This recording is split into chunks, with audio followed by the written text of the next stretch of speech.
Assalamualaikum warahmatullahi wabarakatuh.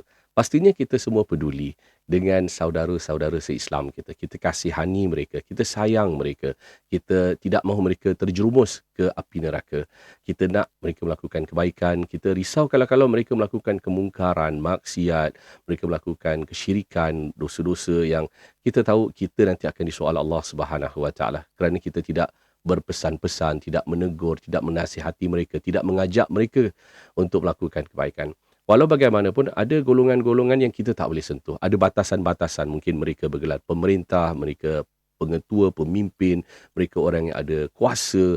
Kita kalau tegur nanti kita yang kena tekan. Ada kemungkinan kita kena tangkap. Walau bagaimanapun kita tahu kita harus membenci kemungkaran-kemungkaran yang mereka lakukan, dosa-dosa yang mereka lakukan, dan kita berdoa kepada Allah Subhanahu Wa Taala agar orang-orang yang kita tidak boleh sentuh ini berubah dan menjadi lebih bertakwa.